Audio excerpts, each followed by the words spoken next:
Good afternoon, Razorback Nation. We are here live with an extra special episode of Razor Recap from Parker Sports Grill in Fayetteville off of Weddington. This is an extra special show for us because we actually have all three of us in the same location at one time. Austin Farmer here on my left, Razorback Hobbs on my right, and Hobbs is in here for the baseball series this weekend. And we got to give a great shout out to our biggest host here, Parker Sports Grill.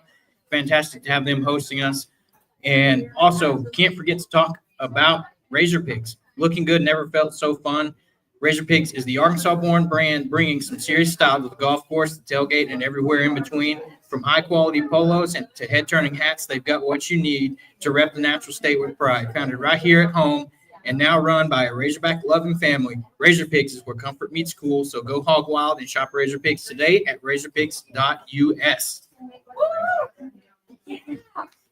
So it's been a chock full of news and events this Razorback weekend. What was supposed to be a big weekend here in Fayetteville with a lot of events kind of was subject to some weather issues, but still big weekend.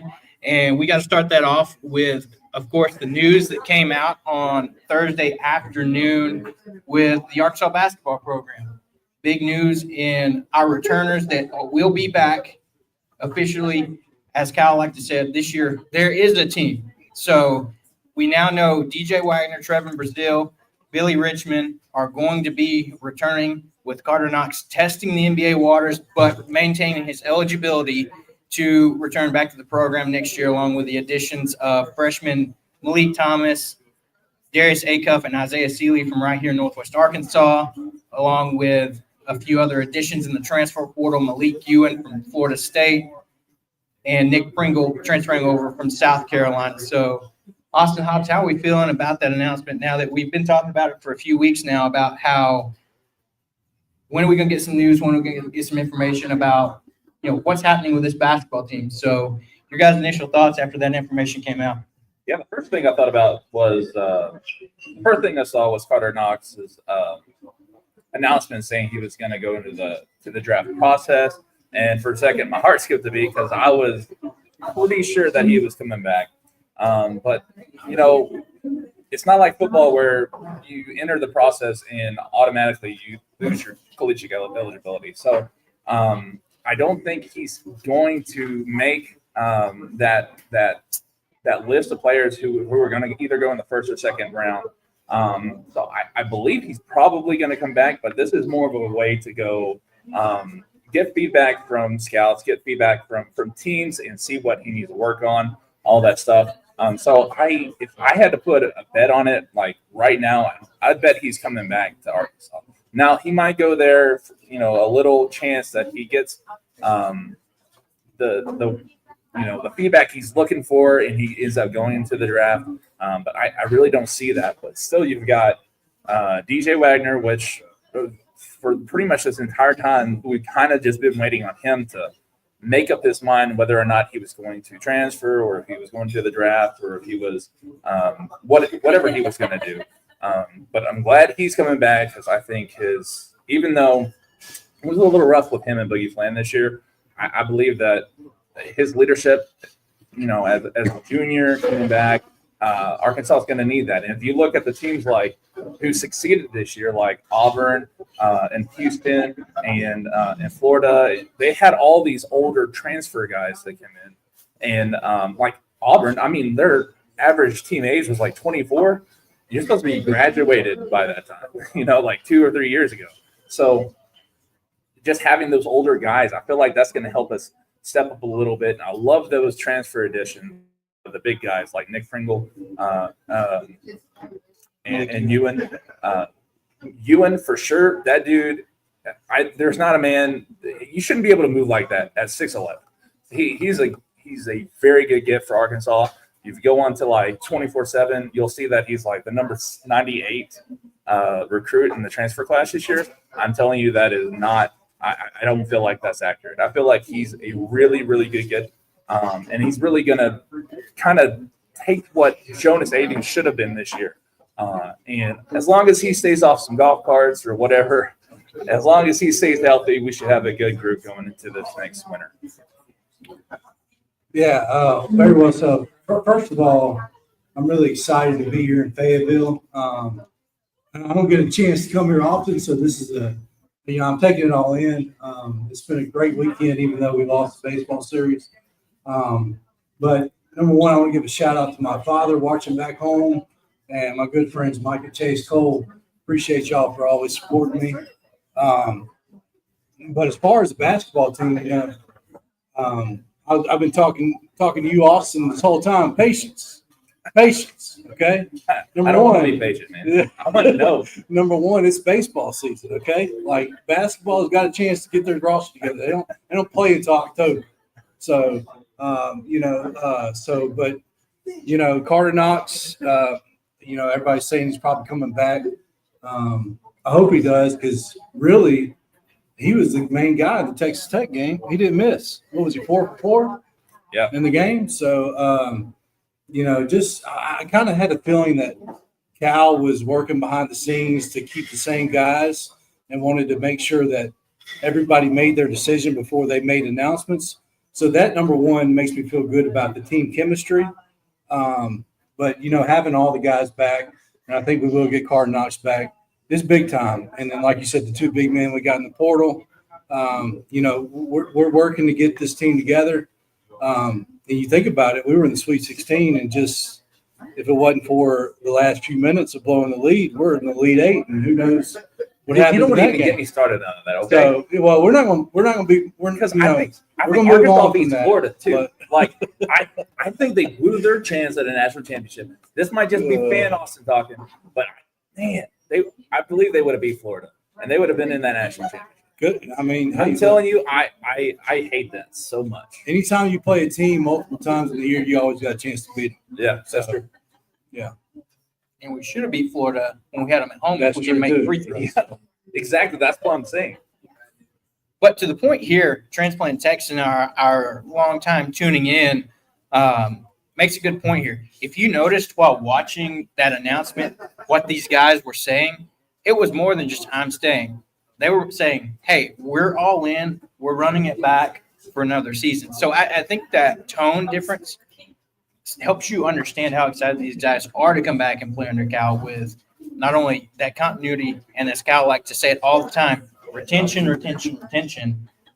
Talent incoming combined with that retention, the potential Carter Knox them back. This could be a potentially really dangerous squad next season.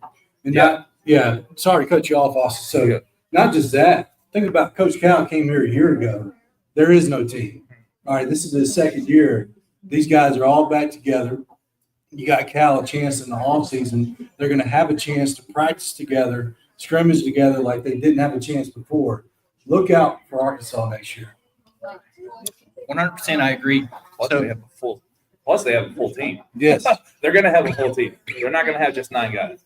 Yeah, and then you got to think about it too. They're going to have an additional portal pickup or two, to kind of finish filling out this roster. Probably another 4 potentially to give some depth behind TB, or you're looking at bringing in a potential shooter to put along some of these guys, because kind of that was the missing piece. What you thought Nelly was going to be last year's that kind of knockdown shooter, come down and count on him to get a shot. There was a few names floated out there before they committed elsewhere. Lamar Wilkerson from Sam Houston. And so, there's guys like that. And then you think the ones in the past couple of days, PJ Haggerty from Memphis, he is the guy that would be a great fit for this roster. But, what he's asking in NIL is a little bit probably out of what Arkansas is looking for a guy to come in and maybe not be the key focus or the key player. A $4 million price tag for a guy to come in and kind of play a role or come in and be a shooter is a little bit high, even though, we do have that chicken munch. That's still I mean, A lot. if Tennessee's not willing to pay Nico Imaliaga $4 million, we're not going to pay you $4 million to shoot threes. I'm sorry, man. Speaking of which, didn't he go to UCLA? Yeah, and he ain't making $4 million either, man. It's amazing. His brother, the Yeah. brother leaves to come here, and then the other brother leaves Tennessee to go there. Right. No, it's something weird. I'm hoping that Madden learned his lesson from this, and is going to be a little bit like I'm all for these guys going in and getting their bag. And you got to think more than just 1 or 2 steps ahead. You got to think further away. But yeah, no, we're not going to pay a guy who's going to come shoot 3-pointers for $4 million. So, but he would be a great addition. Yeah, so we'll see what happens when they finish filling out this roster. I'm excited. We got the news that we all been waiting for. The portal closes in 2 or 3 days now, and we're down to crunch time in the portal for this session anyway, or this window. So once that closes, these guys are going to start getting on campus. The guys transferring in, these freshmen, start building that continuity with the guys that are returning, and I think that's big. Do you know the specific date for withdrawals from the NBA draft process, like Carter Knox is going through? I don't know. I can look it up. And so that's another date to keep an eye on, is that deadline date for whenever the players going through the NBA draft process have to decide whether or not they're going to come back to college or stay and take their opportunity to go into the NBA draft. So it's May 28th. May 28th, they got to figure out whether or not they want to stay in the draft or not. But this is after the combine, so they're going to go through the workouts, the team meetings, all the combine stuff that you would see, like what the NFL combine, but for the NBA. Then after they get that feedback, then they can come back and do play for go back to college. I wish they would do that for the NFL too, because that you would have so many more guys that decided to come back, and because there's a lot of guys who go out there and just test horribly, and they're like, well, you know what, you've fallen all the way to like 7th round. Instead, you can't go back to school. You got to go back. You got to go into the NBA or into the NFL. This is just a much better model.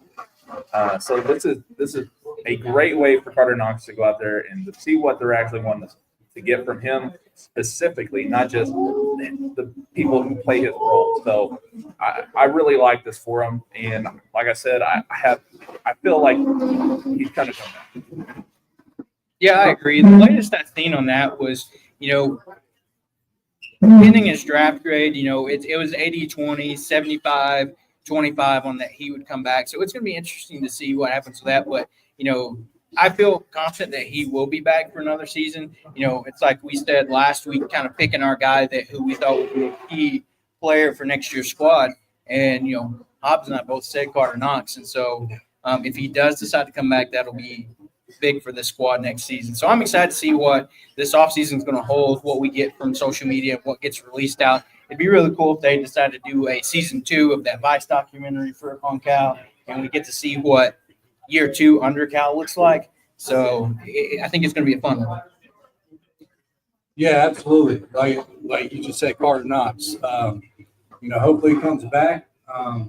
But even if he doesn't, I'm still excited for what we have.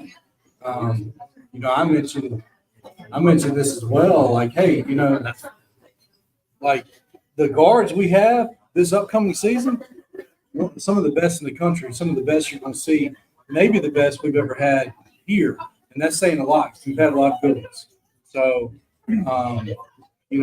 Thomas and Acuff, man, those guys, I'm most excited. Yeah, the guys coming back, they're great. But, I'm telling you, the guard play is what wins championships. And these guys are for real. I was about to say, and if you know anything about Cal teams, they have a long line. He has a long line of having great guards under his belt, whether it was in Kentucky or even back before that at Memphis and UMass. So Cal knows how key that's going to be going forward, and I'm excited to see what happens there. Pigpen said, "What's up, fellas?" And we'll get to your question in a bit. He said, "Is it time to panic yet for baseball?" LOL. We'll get to that. Short answer right now, no. There you go. Hobbs says no. So we'll see on that. But as we kind of transition over, a big part of this weekend, the WUPIC weekend was we were supposed to be having an Arkansas spring red-white game today, and the Arkansas weather decided not to cooperate with us, and we do not have that. That was announced this morning, kind of from the university, that left a little bit of a sour taste in a lot of fans' mouths, just because you waited till the day of and 4 hours before to announce that there wasn't going to be a spring game or even an autograph signing. So I understand canceling due to the weather, but if you're going to do that, don't do it day of.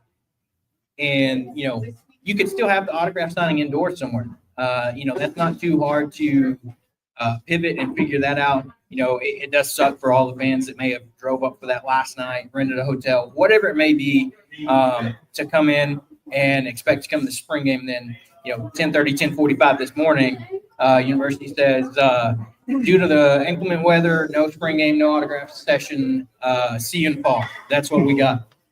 So here's my deal with it. I don't know how the weather was here in Fayetteville, but I live in Siloam, which is like 30 minutes west of here, northwest of here. It was a drizzle, maybe from afternoon, like all day, for the rest of the day, just a drizzle. And you could have played a spring game in that. Now, I don't know the condition of the field. I don't know all of that. And we'll get to with baseball in a second, because it feels like that was a mistake to move today's game to yesterday. Now, Cost us a series, honestly.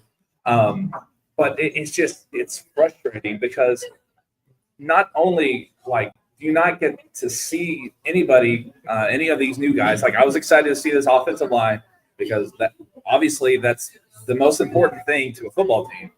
They might not be flashy or anything like that, but I'm a big offensive line guy, and I really wanted to see these new guys come in and see how we are from last year to this year. And we're not going to see that until this fall.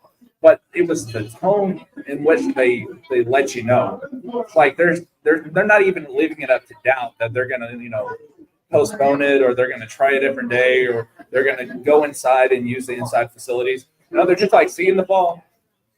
See you in the fall. Now, this is like an all-time low. If you look at anybody on social media, the excitement for Arkansas football, it feels like it's an all-time low. And you can't just treat the fans like that and not have any blowback. I mean, I don't know what they're thinking, but it's not a good deal. And we're going to talk about it in a minute, but just because you get 4 transfers in like 24-hour period, it doesn't do anything for you, especially, these guys, they might be good in the transfer portal class, but they're from little schools, they're not big names that excite people. And it's just, to wait until fall, it just feels like almost a death blow to this Arkansas season before it even happens, at least in the terms of like excitement. So it just, week 1, I don't even know if they'll get half the stadium filled. Yeah, I agree with that, because I think I saw somebody post on social media talking about how they said, is this the least excited that we've been for football season in a long time? And, to transplant Texas point, what he says here, 100 Yurchek and Sam did themselves no favors to cancel the game and indoor, in all caps, autograph signing hours before the game, another unforced PR blunder. Okay, so I want to be the one to defend football for a second. So the canceling the autographs, that's okay. You shouldn't have done that. You still should have had that happen, because you can take that indoors. But a spring football game in April, when the season starts in September, has nothing to do with anything. So, and number one, we have to actually be accountable ourselves and be adults and look at the weather forecast and know it's probably going to rain and they're probably going to cancel. Yeah, they shouldn't have canceled it 3 hours before the game was supposed to happen, but we all saw it coming. And another reason I want to defend football for a second, did you see what we did today in the portal? I just said it doesn't change the fact that, we're not excited for that. Yeah. Because these guys, no one knows their names. Like, I had to ask him, because it all happened so fast today that I had to. Name Taylor Green ring a bell? I knew who Taylor Green was before he came here. I don't know who Shakir Smalls is. What about Cam Ball?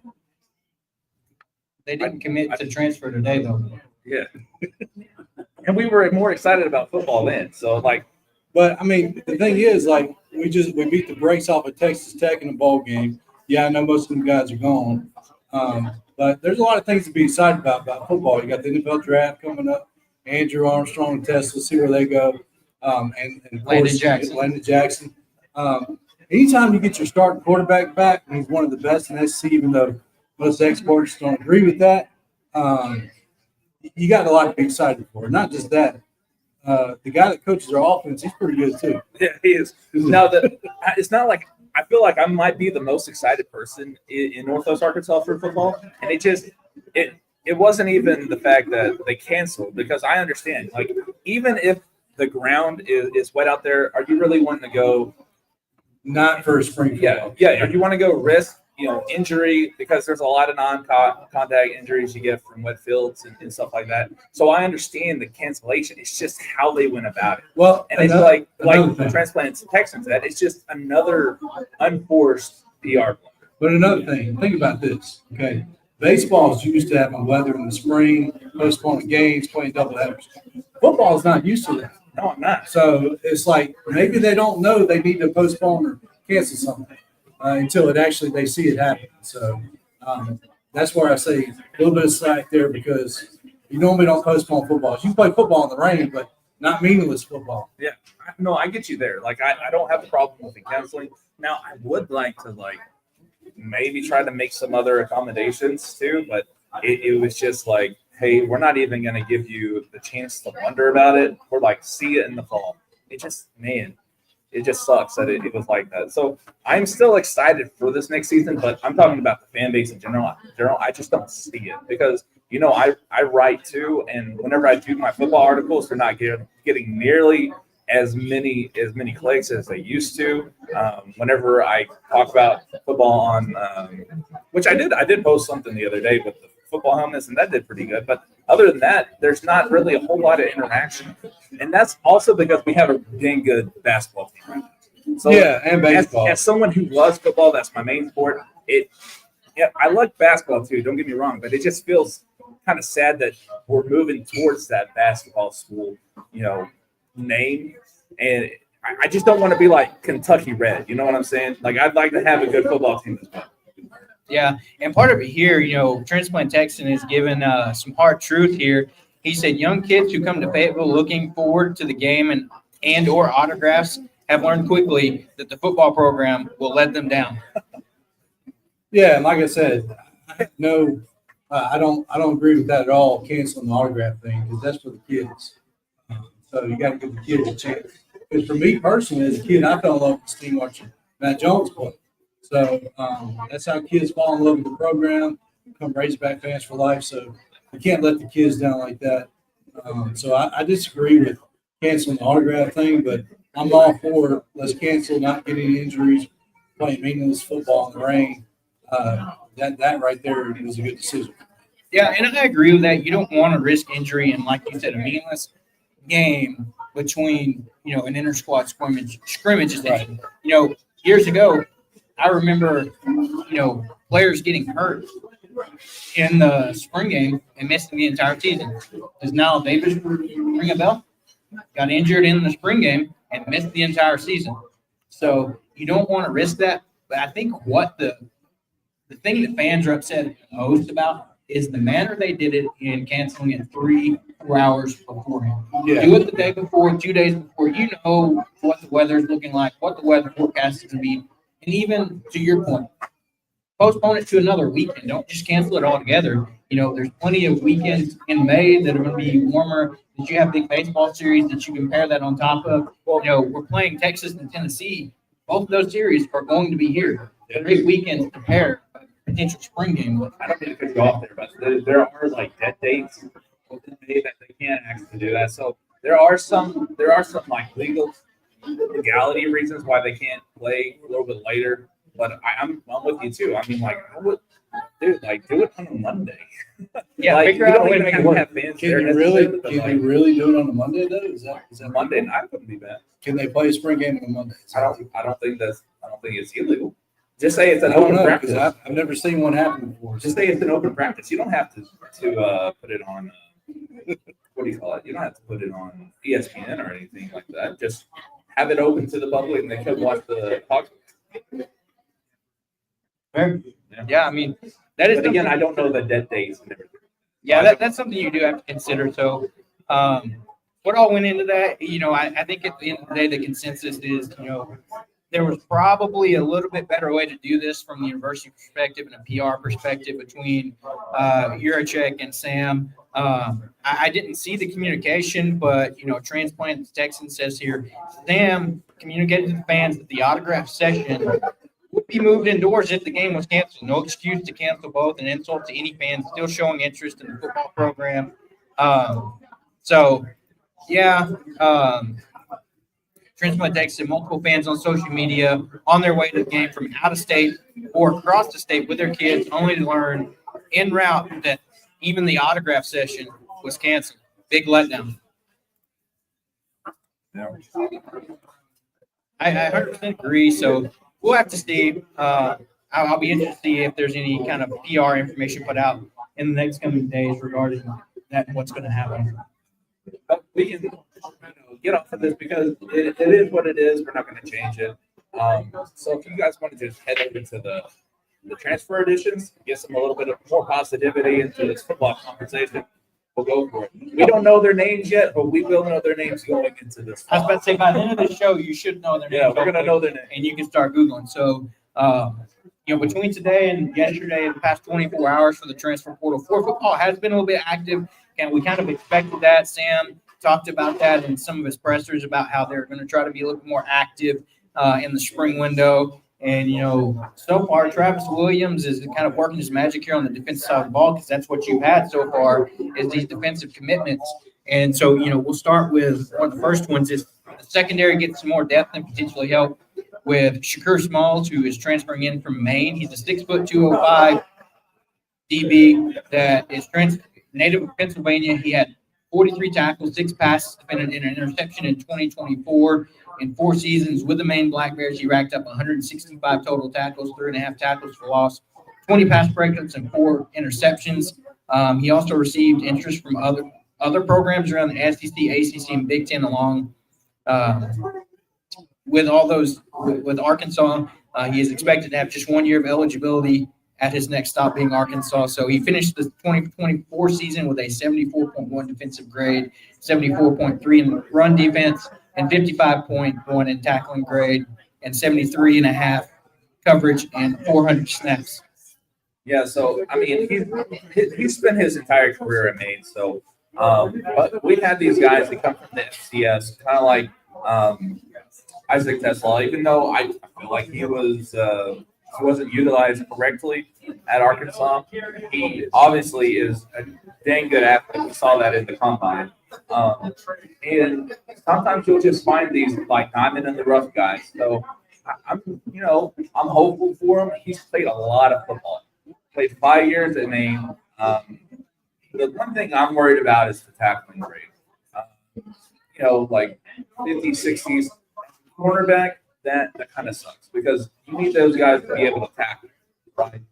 In open space too. Right. So if you have a cornerback who goes out there one-on-one and a guy he doesn't tackle him, the safety's not over there to help out. That's a touchdown. So I don't know necessarily if he's going to work out at cornerback. He might come inside and play nickel, or maybe he'll kind of go a little bit towards the safety route. We don't know. But just having a little bit more depth in the secondary, that's also key. And like you said, all these guys that we're about to talk about, every single one of them is defensive. And if we're talking about who really needs help in the transfer portal, is defense. Offense, the numbers are kind of like a little high on some things. Like we have a whole lot of receivers. That we had one guy, I don't remember the true freshman that just bolted. He never even played a snap here. But yeah, and the thing about this, we got all these guys, but right now they're over their scholarship. So we're also going to see some departures before the fall. Yeah, these are big time hits today, and the secondary always needs help. Can't have too many secondary because that's a position, skill position that get injuries in, banged up in. Who was the guy that we had last year? We never played. Who was that? I can't remember his name, but everybody was mad at him because he's football NIL money and never played. You know what I'm talking about when we think of his name, but I can't think of it right now. But anyway, tackling always seems to be a problem in our secondary. So I agree with the grade on the tackling. We need to Talking be about better. Jalen Braxton, like Yes, dude, I feel like- Braxton. yeah. Yes. Well, that was tough too. I mean, he had an injury, but and then he just balls to Florida. I mean, where did he go? Oh, he went to Ole Miss, didn't he? Yeah. He's part of that trio. Yeah, Yeah, Lane Kiffin, exactly. So, but yeah, I agree with the tackling issue. That's a little worrisome, but it is what it is. So, Hey, as a safety though, you can do well as a safety. You don't necessarily have to tackle one-on-one like that. Most of the time, you're going to have, you're not going to be the last guy. And if you are the last guy, something else happens. So, yep. Yeah, that's true. Jumping over our next commit that we had today, Arkansas gets a commitment from Phillips Lee, transfer out of Troy. He signed with the Razorbacks on Saturday, fresh off his visit. He's a 6'4", 240-pound native of Florida. He racked up 31 total tackles last season, 11 tackles for loss, 5 sacks for the Trojans. He also notched a forced fumble and defended pass. His most productive game came against Southern Miss on November 30th, where he totaled 7 tackles, 4 tackles for losses, and 2 sacks during his 3-year collegiate career. He amassed 53 total tackles, 15 tackles for loss, 7.5 sacks, and he will be a senior during this upcoming season.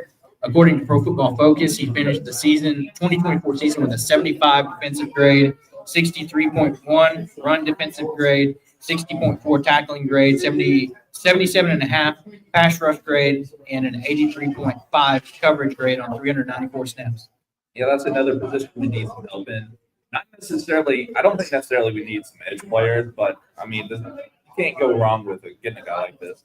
The sacks, that's really where it comes out because, these guys that are on the defensive line, they're not going to have a whole lot of tackles necessarily because that's not necessarily their job. They're supposed to go out there, take up blocks, take up space, let linebackers do their work. That's why when you look at the tackle charts, linebackers are most of the time always up there, and the next person is usually like a nickelback.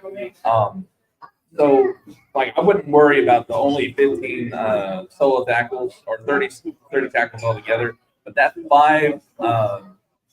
5 sacks in a year, I mean, that's what we're going to need. And hopefully that can translate over to the SEC. It might be some trouble, but he's going to be a good, rotation guy. I think he can come back. Depth piece is what you need. Depth is really what we need because right now we got like Quincy Rhodes out there and Charlie Collins, Kevin Henderson, and then we got Boone. What's his last name? Justin Boone. Yes. Yeah, we got him from Florida, and I think he's going to be pretty good too. So I think we're doing all right there. I would really like to see another defensive tackle. I'd really like to have another older defensive tackle. I don't even care if he comes from FCS. We just need some experience. Yeah, depth. That's all I care about. Do we have enough guys to play whenever there's a team that's moving the ball, running down our throats, whatever the case may be? Do we have enough guys that can make plays defensively and take guys out whenever they're hurting or tired? So anytime we get a guy like that, that's 6'4", 240 pounds, I'll take it. Yeah. And then yet arguably probably one of the biggest pickups Arkansas had today was one of the nation's top available prospects in the portal, former Fresno State and Stanford cornerback Julian Neal, 6'2", 202 pounds from San Francisco. He arrived to Fayetteville on Thursday, made up his mind on Saturday. After wrapping up his official visit, he is the second Arkansas addition in 2 days, joining Kent State and Southern Utah linebacker Trent Whalen, which we'll get to in a minute, who committed on Friday. Neal was the number 71 overall prospect and a 4-star portal target, according to 24/7 Sports. He had plenty of positives to say about his visit, and prior to his decision being announced Saturday afternoon, the news was first reported by Hayes Fawcett on X. If you know who that is, that man works hard covering the transfer portal for both football and basketball. So this is a big get for Arkansas. He said the visit went well. I was able to be shown the campus. The fans here are really passionate about Arkansas and Arkansas football team. So he's going to be a big one for the secondary next season. No, all these guys that we talked about so far, we're talking about depth pieces. I think he may be fighting for starting. At least, if not starting, he may be in the rotation, a big part of the rotation. This guy is, what I've seen a little bit that up on the dude, he can play. He didn't play a whole lot his first 2 years at Fresno State, but obviously, if you look at these numbers from a cornerback, 35 tackles, that's a lot for a cornerback. One that kind of means that they were targeting him a little bit, but he was doing pretty good apparently because 22 solo, 5 pass deflections. 5 pass deflections is a lot. That is a lot for 1 year. And then a couple picks. I mean, and he's got a sack too, so it's not like he can't go in there and get dirty in the trenches. So yeah, no, I like this kid a lot. And with the position that Arkansas's not been good at historically. And over the last year, we probably had some good guys with like Jalen Braxton and Jakeem Singletary, who is a former 5-star guy that hasn't panned out yet. I'm hoping this is the year, but I mean, we haven't seen it in the last 2. I don't know if we're going to see it this year. So yeah, this is a very good pickup, solid, and we may be seeing him on every Saturday. Yeah, he's a good kid, man. Like you said, in the cornerback position, you can't have too many pieces there. Enough guys that can play. Because you'll have injuries. This guy is going to be, hopefully, going to be a good addition to the team. So it's a position group we've struggled with for years now. So, like I said, Austin's excited that he chose to come here. I can't wait to see him. Yeah. So the next guy you got up that committed this weekend, Trent Whalen from Southern Utah as well. He's a linebacker coming in to help that linebacker room. Linebacker is probably one of our better position groups on that defense right now, as far as experience and what you got coming back. And so, he's going to be another added depth piece, to pair with Steven Dix and Xavier Sorey coming back as well. That's probably your strongest position group on this defense. So you just bring in some additional needed depth as well. And that's what you're looking for in a lot of these positions, especially in the spring window. Where do you need depth at, and what guys can you get that can come in and get that these also contribute when needed if something happens during a game, injury, anything like that. So this is another good pickup for the Hawks on the defensive side of the ball for Travis Williams.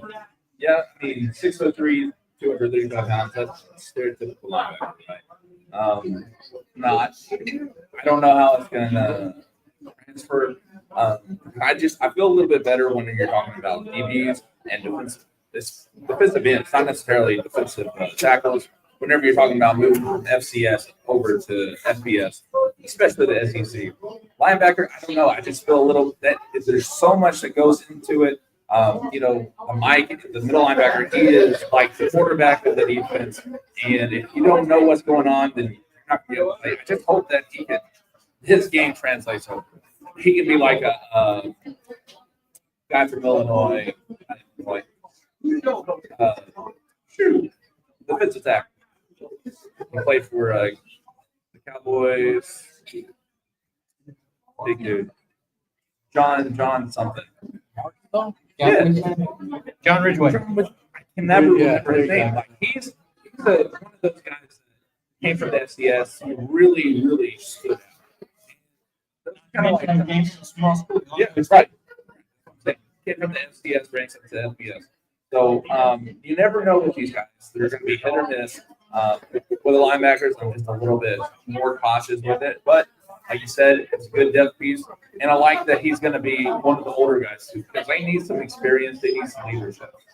So guy who's played college football 5 years, I don't care where you play, D2, SDS, D3, I don't care. 5 years is a long time, a lot of football knowledge to bring. So I like this pickup strictly for that reason. Yeah, linebacker, can you tackle? That's what I care about. That's their main job, is hitting the gaps, tackling folks, and then also depending on if we're running zone or man coverage, who their assignment is. So, and like you said, veteran guy. So I don't care if it was Southern Utah or not. Veteran guy. So I'm excited about that. More depth than depth, like I've been saying. That's what you need. So I'm all for it. 100%. And then you look at earlier in the week, you got Arkansas got a commitment from a 2026 recruit out of Alabama, 2026 defensive tackle, Carnell Jackson. He's a 6'3", 342-pound recruit out of Auburn, Alabama. So, you go into Alabama and still recruit right from underneath, schools like Auburn and Alabama, and get them to choose Arkansas. He had offers from South Florida, Tulane, Memphis, several other programs. What he said was, when you're a Razorback, you get a lot. He said you get a family-oriented place. They really care about you. They really care about their players. They're really genuine about how they do things here. So, that also brings some much added size to that defensive line. 6'3", 342. I'll take that at a defensive tackle any day. Yeah, it's pretty cool to go into another SEC school's hometown and fully recruit. I don't care if he's a 3-star guy. That's hard to do. And I'm sorry, but Auburn needs some help. So this is absolutely a steal from the depths of Alabama. And he doesn't have a whole lot of major offers. This is probably Arkansas was the only SEC school to offer it. But we've had some guys that are a little bit lesser ranked, lesser ranked. I can't say that he's probably under-recruited being in Auburn, Alabama.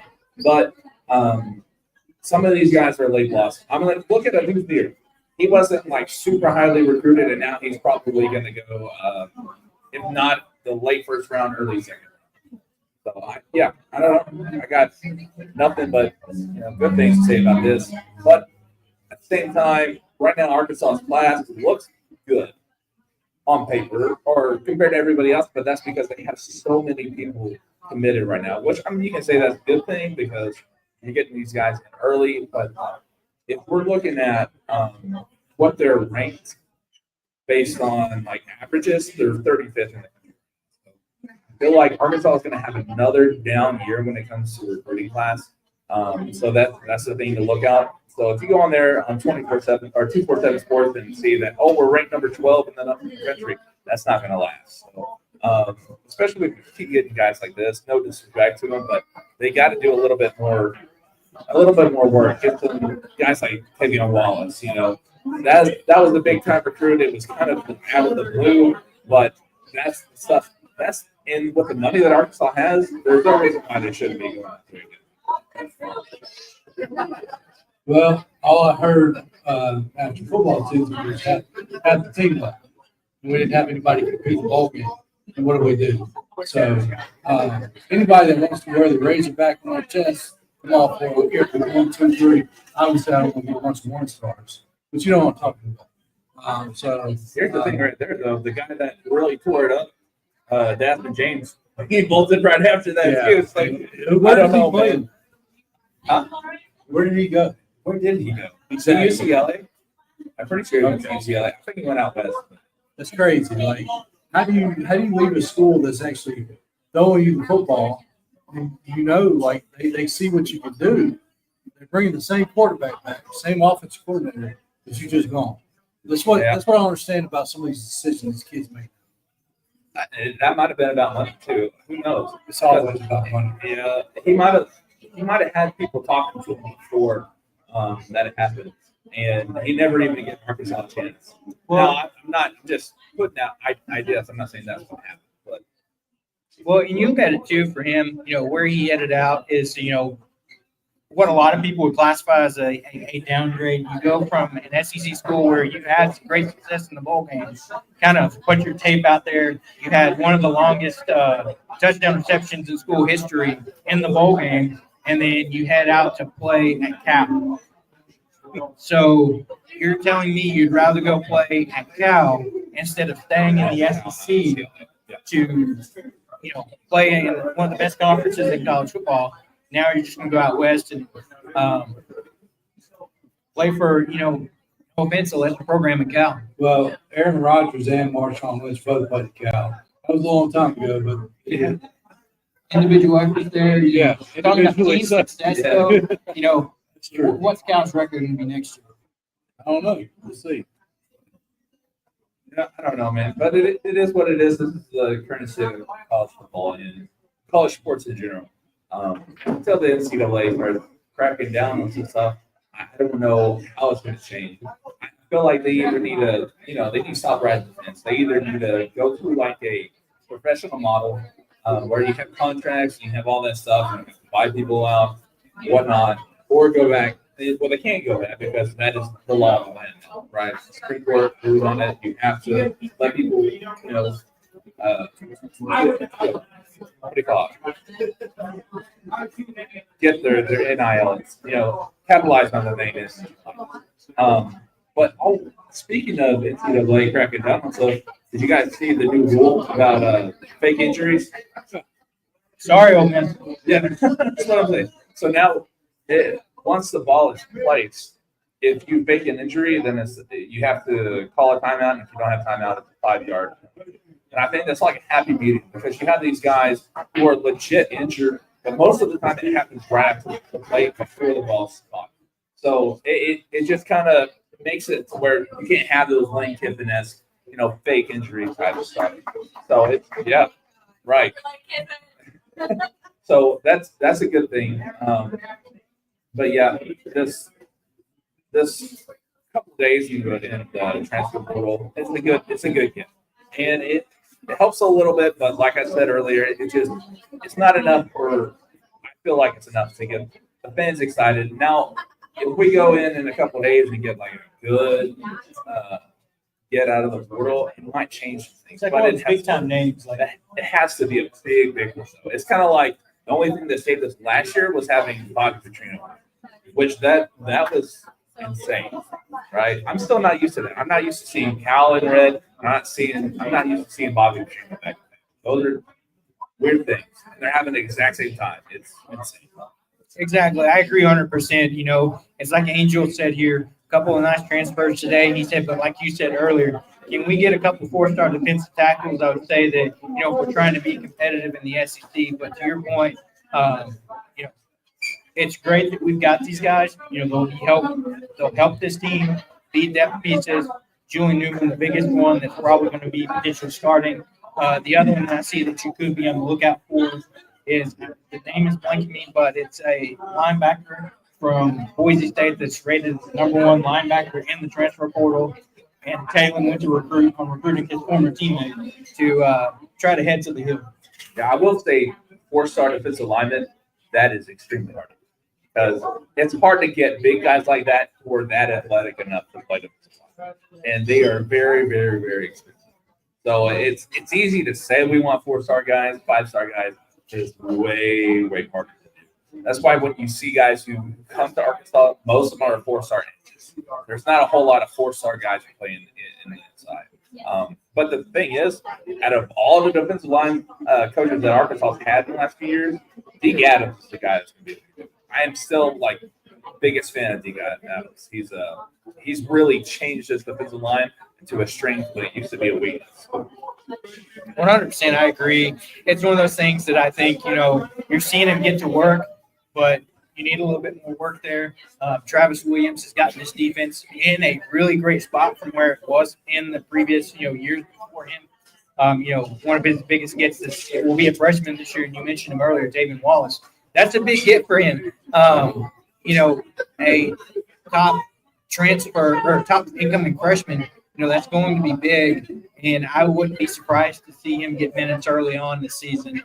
Depending on how much he showed out here in the spring practice, I think that's going to be big. And like we said, I think the enthusiasm for football, it's hard to say that it's been lower in Arkansas history in recent memories, but we'll just have to see what happens there.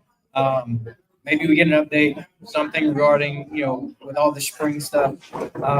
Like Angel says, linebacker and secondary were good, exactly. That's probably be the 2 strengths of this defense this year, where we need some help on the D-line. So it'll be big to see what happens during this transfer portal cycle, and as we go into summer and then get ready for fall camp and see kind of what the news is going to be for that and, what guys decide to exit and what guys are, going to leave the program. Hopefully it's just guys that, it's been very well communicated to them that, they're not going to get playing time. They might be better off finding another home. And so with that, it's going to be interesting to see where this program is headed. So with that, we'll transfer over to the baseball realm where, like we said earlier, Hobbs, unfortunately, the series didn't go Arkansas's way. Some weather concerns there may have hurt the Hogs in the long run. Arkansas, loses the series to Texas A&M this weekend. They drop back-to-back series. First home series loss since 2020, I believe. 2022. So, tough series to lose, especially back-to-back series. And we'll jump in here with game one on Thursday night. Arkansas loses to Texas A&M 7-4, where you had Zach Root get the start for you. He's been your ace all season. He goes 4 innings, allowed 7 hits, 6 runs scored, 3 walks, 6 strikeouts on 95 pitches. You have Dylan Carter come in, pitch straight, 4 innings, 1 hit allowed, 4 strikeouts for him on 42 pitches. And then Christian Fouch, who's been playing a lot better here in his past few outings, comes in for that final inning, 1 hit, 1 run, 2 strikeouts on 15 pitches. Yeah, so it's tough to lose a series at home. It doesn't happen often, like you said, 3 years ago. I think the one before that was 2019. So it seems like it's every 3 years, so it's a little bit of pattern. But you know what happened in those years? We went to Omaha. So it's not the end of the world to lose a baseball series. But, and that was the number 1 preseason ranked team in the country, and arguably the hottest team in the country right now. But just my overall thoughts on the series in general is we've got to have better performances from start to pitch. Like you look here, Zach Root, 5 runs allowed, 4 innings. We got to be better. I love Zach Root, follows me on X, love him as a person, and I know he's capable. We watched him since he was at ECU past few years. But I was about to say we've seen him multiple times this season. And he knows that, and he's a competitor. You see him on the mound get fired up all the time. So I have no doubt that he's going to turn it around and be better out there. But yeah, starting pitching, Bottle Cheese was the only one that really gave us the best start. He only went 4 innings. And I think that had a lot to do with the pressure the series was tied 1-1. We knew rain was coming. We hadn't pitched Jimenez yet. We went to Jimenez. We know what happened after that. Lightning struck, which was that. You know what? I want to touch on that for a second. Lightning struck. They call a delay. They tell everybody to go up to the common course, and they have a delay for 30 minutes to an hour. We go back on the field. We start to play again, and everybody's looking around the sky and seeing lightning continue to strike. So why are we not calling another lightning delay? Why do we call that? So I don't understand the whole point of that. But anyways, that was what I want to say about that.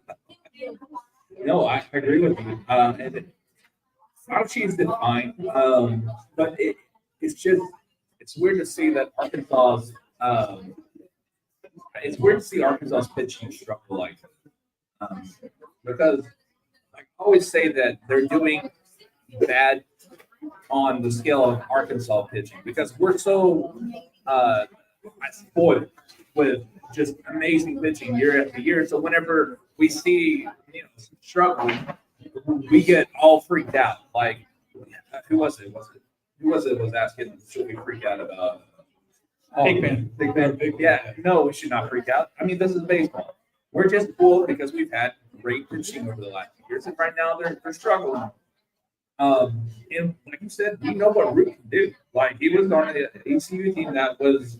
They didn't go to the College World Series today, but they made a postseason run. They went on a postseason run. And so we know what these guys can do. It's just sometimes you go into this little, and I don't know what it is, but the starting pitchers, like it's so weird that it's kind of across the board. I know Biology said fine yesterday, but it still feels like they're struggling, and I don't know what it is. Well, I'll say this: number one, we played 2 of the best offensive teams in the country last 2 weekends. So I'll give him a little bit of break with that. I also give Gage Wood a break because he's coming back from an injury. And anybody that said we should have started Gage Wood, well, when you think about a guy that needs to be in a routine, you don't want to take him out of the routine. So he needs to get used to back to start. Because he's going to be the Saturday guy. He's going to be the game 2 guy, which deservedly so. But, you know, I will give him some slack the last 2 weekends we have played. Pretty good offensive. I mean, you look at Georgia, who leads the country in home runs, and Texas A&M has the number 1 ranked team preseason-wise for a reason. Lafayette, who hit 4 home runs against us, is probably going to be the first pick of the draft. Yeah. So, yeah. Yeah, I mean, you look at it here, you know, it's like to transplant Texans point, and it's like what we've said. You know, it's difficult for when our bats keep us in the game when you're starting pitching, gives up runs early, and the bats are having to dig out of a hole. I mean, what did you see all weekend last weekend? That's wrong. Yeah, sorry. I was going to say, Georgia, every single game, it seemed like they started out with 3 runs every game. And not just that. I mean, look at the last 5 games, SEC. Georgia, 7 runs allowed. Georgia, 7 runs allowed. Texas A&M, 7 runs allowed. Next game, 5 runs allowed. Next game, what was it, 9? How is this on Nate Thompson? Right. That's an average of 7 runs a game. I mean, you can't blame hitting if you're continuously giving up runs. We've had some guys in the bullpen really shut down and calm things down. I will say that, but the hitting, there are some holes there that need to get better too. Everybody's not really hitting all together right now. We got some guys in slump, but you know, like you said, we got to stop getting in the hole right away. You know, so yeah, I just think that it seems like every game we're giving up 1 or 2 or 3 runs per season. Yeah, and we know they can score a bunch too because they did in game 2. I mean, that's how they pulled away from Texas A&M. So, no, this is the best batting team we've had probably in school history. Yeah, they're great. So we cannot blame the bat. And then, like you said, some of them aren't hitting well, and there may be. I wouldn't want to change the order, but that's probably why we haven't got it finished. Because certain people, and points in the order aren't hitting well, and like you know, Iredell, he's had some troubles lately, but we know what he can do. We saw what he did at the beginning of this year. He's just in a slump. And the thing is, like I think you said something about it a couple episodes ago. That it's good it's happening right now because I mean Arkansas, I don't want to say they've done enough to lose every, you know, to not worry about getting into the tournament, but they're going to get into the tournament. Like there's no ifs and buts about it, in my opinion. So that's what matters. If he can get better by then, or the bats can get better by then, or the starting pitching can get better by then, that's what really matters. So. Hopefully, you know, we get it going a little bit sooner rather than later, but I'm not worried about it. Well, I've heard a lot of people talk about, we're not going to get a national seed. Well, guess what happened the last 2 years? We had a national seed. What happened? We didn't make it out of a region. Yeah. And how many times have you seen this team go on the road and win a regional or super regional? I've seen it happen at Baylor. I've seen it happen in North Carolina, Oklahoma State. I've seen it happen multiple times. So I'm not worried about going on the road. As a matter of fact, I think this team is built better to win on the road than they are here, which is crazy. But yeah, that's just how I feel. Yeah, I agree. I mean, and just look at the offensive numbers from this game. Arkansas scores 4 runs. You know, arguably they have the hottest leadoff hitter in the country in Charles Daplon. He goes 2 of 4, scores 2 runs. Then you have Behiva Lloyd follow that up, going 2 of 4, 2 RBIs. 1 run scored. Cujillo, 1 of 4 with an RBI. You have Ryder Helford, 1 of 4. Brent Iredell in the first game moved all the way down to 7th in the order. You know, we've seen his struggles, but game 2, game 3, he kind of started to get things going a little bit. So maybe that kind of shows he's on the upward swing. But, you know, at different points in the season, you're just going to have guys regression to the mean. I mean, we saw what Cujillo did, hitting nearly 500 at one point in the season. And then he's kind of progressed back to an average compared to being super hot at times. We've seen him go through a few games where, struggles at the plate, not getting hits. But, at some point, Iredale's going to find it, whether it's, adjusting to, speed, timing. It's like Dave said, he sees the ball really well, and, he might see it too well. He's not swinging at some pitches that he can probably easily hit. And, yeah, he has a lot of walks, but he's also starting to strike out a little bit more than what he did at the beginning of the season. Well, he found it a little bit this weekend. He had a 3 RBI game in game 2, hit a 2-run double with the bases loaded, big time hit. He had a lot better at bats this past weekend.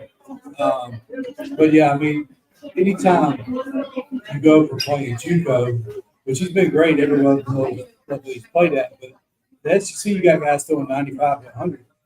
It's going to take some time to adjust to that.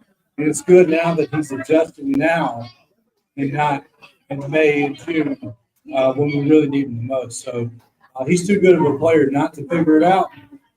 But we saw a little bit of him figuring out this weekend. We saw a lot better than that from him. So when you look at the box score, you'll see hits pretty much every game that he had. So Iredale's the guy I believe in. I think he's going to end up being a big key for us moving forward. You know who I believe is an unsung hero from this weekend, even though we didn't get the series win. Justin Thomas played out of his mind. At least the first 2 days, 2 or 3, both Friday and Saturday. First game Saturday, 3 RBIs. I mean, dude was that's just so valuable having tonight, right? And then you have Charles Avalon that comes in after that. I mean, we're extremely blessed with who they have batting right now, and he's a dang good outfielder too. Yeah, Thomas, it's good to see that because last weekend he was playing his former team in Georgia. He got a little bit of his head too much, got benched, came out, really swinging the bat really well this weekend. Had those hits in the first game and 2 home runs in the second game. So that was huge to see. 9-hole hitter, like you said, anytime you get that production out of 9-hole, that's huge. 100%. And, with that talking about that production you see, let's jump over to game 2 where Arkansas wins this game 1 at 11-5. You kind of seen the offense break it open in this game. Like we said, Gage Wood got the start in this one. He goes a third of an inning. Dave said in his press conference after the game, that he was only going to go 1 inning to begin with and being on the pitch count. And unfortunately, that was shorter than what he'd hoped. Last 3 hits, 3 runs, 1 walk, 1 strikeout on 20 pitches. But after that, your bullpen carries you for this game only using 2 guys. You have Ben Bybee come in, go 3 full innings, 3 hits, 1 run, 2 walks, 4 strikeouts on 44 pitches. And then how about the outing from Gabe Geckler? Like, he gets moved to the bullpen after, starting the entire season, and then comes out, goes 5 2/3, 4 hits allowed, only 1 run, 2 walks, 8 strikeouts, 97 pitches. So nearly gets to the century mark in pitches, and really shut A&M down after he came in and allowed this offense to do, what we know they can do. And Arkansas was able to get the win in this one thanks to the bullpen after and I say quote unquote starter pitcher Gage Wood. You knew he wasn't going to go long, but to Hobbs' point earlier, you got to get him back into that rotation, that pattern, that habit of being in the Saturday guy, getting into a rhythm. And so, it was great to see from your bullpen in game 1 of the doubleheader. Yeah, so Gage Wood, like you said, great to see that.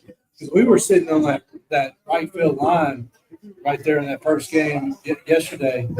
We were able to see Gage Wood in the bullpen warming up. And the biggest thing about starting the game is, a lot of people don't think about this, you're not up and down throwing in the bullpen all game long, don't know when you're going to come in the game. As a starter, you can start the game, you get fresh, hot, ready to go. So this is something that he needs to be used to again, because he hadn't pitched since the Michigan game, which was back in February. Back in the middle of February down in Arlington. Yeah, so it's good to get him back in the game. Yeah, he gave up 3 runs. But speaking of Gackle, like you talked about, just amazing performance. Some guys perform better out of the bullpen, and that's Gabe Gackle. So I don't think his start date is over. It may be over this year, but you'll probably see him start a little bit next year. But for now, if he goes out and does what he did against A&M, we found a weapon again that we need, and that could really win us the ball game. It won us this game because he's able to keep A&M today. But yeah. Yeah, having him both Gecko and Jimenez as key guys on the bullpen. And when Gecko came in, and you said 97 pitches, they let him finish the game. And the reason he was able to do that is because he was able to start those games and pitch all the pitches. So, because last year the max he would go was 2 or 3 innings. Right. I was going to ask you though, like, do you think maybe his role would be better as a closer this year, but maybe have like extended innings? So like have longer him reliever earlier. closer. Yeah. You think that would be better? Yeah, I mean, you could see that if he continues to keep up this pace, Yeah. especially with Gibbler and Dickens struggling yesterday, which I'm going to cut him some slack because of the delay. And half of our fan base left the game during that, which is a little ridiculous to me. But anyway, you know, Tell us how you really feel. I mean, I came from 8 hours away. I wasn't going anywhere. But anyways, but yeah, Gackle, that could be a game changer. You know how Cops came in and pitched 3 or 4 innings. I'm not saying he's going to pitch like Cops did. Yeah. But he's very capable. I mean, this is a guy that was higher ranked than Cops, and you saw what he did last year coming in as a closer. So I wouldn't be surprised. But, you know, when I saw Gackle close out the game, I thought for sure we're winning the series. Which, you know, Aiden Jimenez, we still have Aiden Jimenez, Wiggins, and Gibbler, but Mother Nature kind of screwed us on that without us being able to put Jimenez in the game.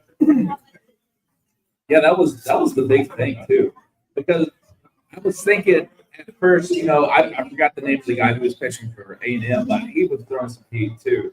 So at first I was like, all right, this is good. When he came back, he's going to be cold. He's not going to be able to go. We're going to actually maybe get the bats going. And then I thought, like, you know, I was like, well, Jimenez is not there right now. So that sucks. Like, we're going to have to lose our best guy out in the bullpen. And it kind of felt like it cost us. You know? Yeah, Caleb asked me, well, why didn't we bring Jimenez back out? And I'm like, well, the one thing is you got the guy coming off Tommy John. You don't want to get him back going again. He'd already pitched 2 innings. So it's one of the things where you're just bringing it fresh on. Unfortunately, it didn't work out. And we know what else happened.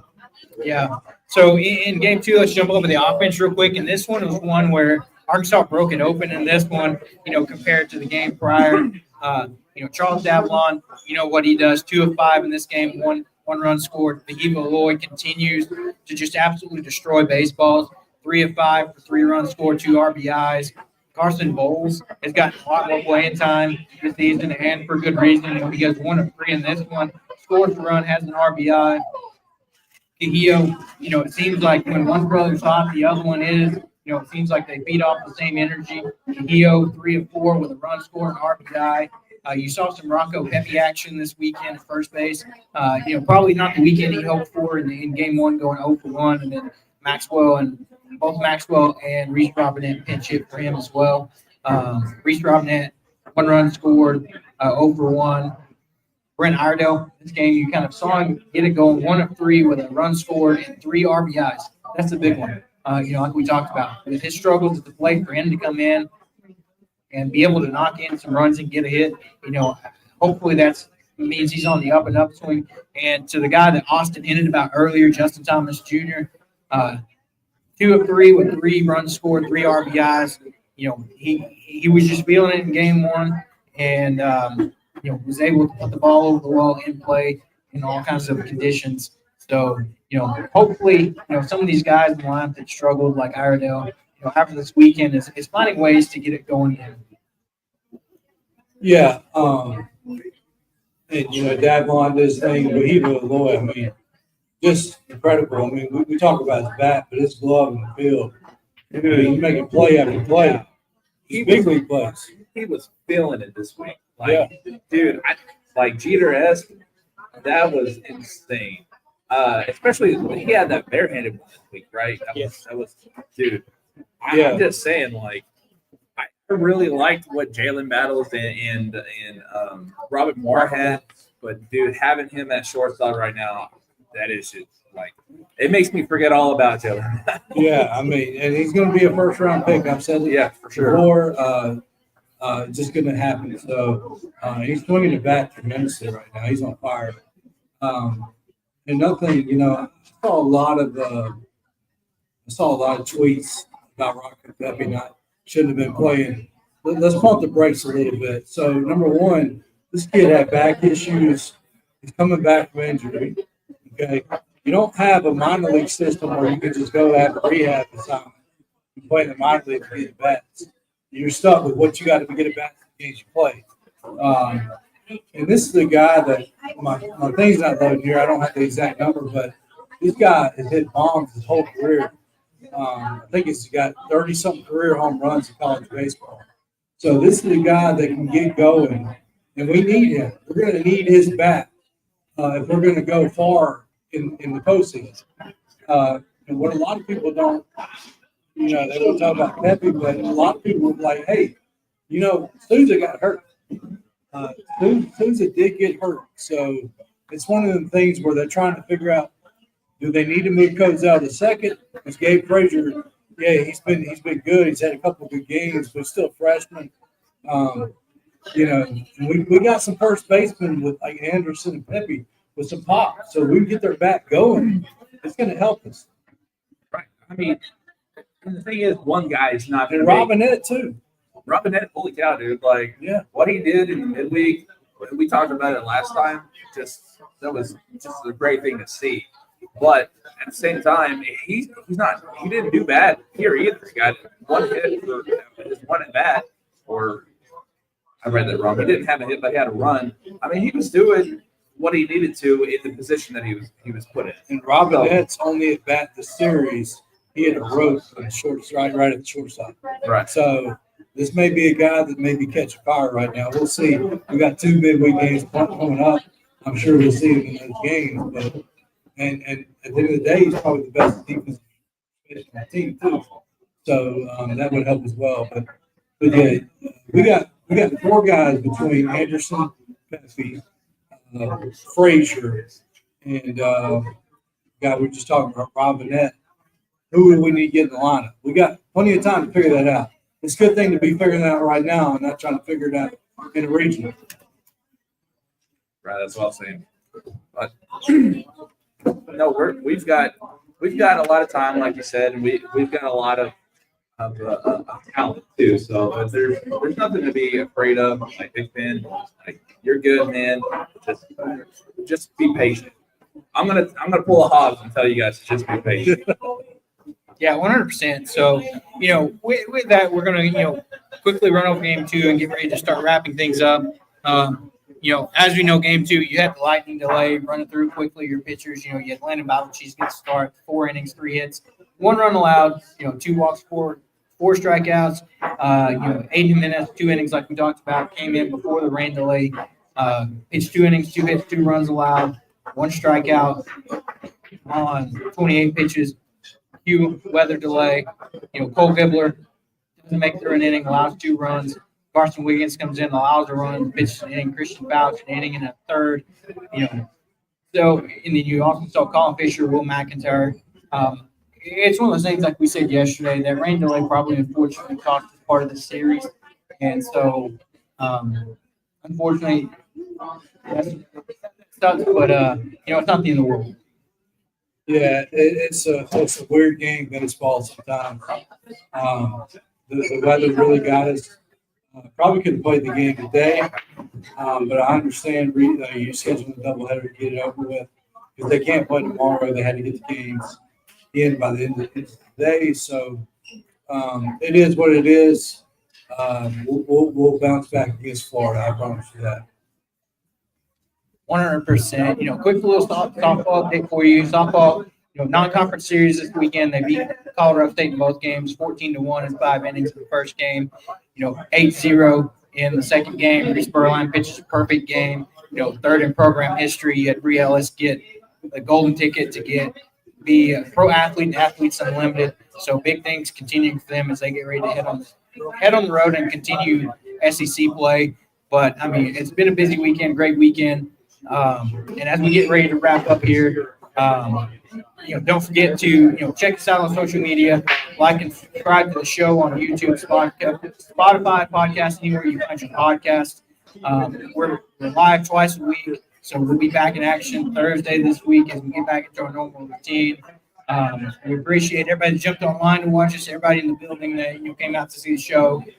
We appreciate that, and with that, we're gonna hope everybody has a great rest of their weekend. Easter Sunday tomorrow. Have a great beginning of your week, and we'll see you guys on Thursday and give you the latest Razorback updates and talk about everything that happens between now and then. So until then, we'll see you when we see you.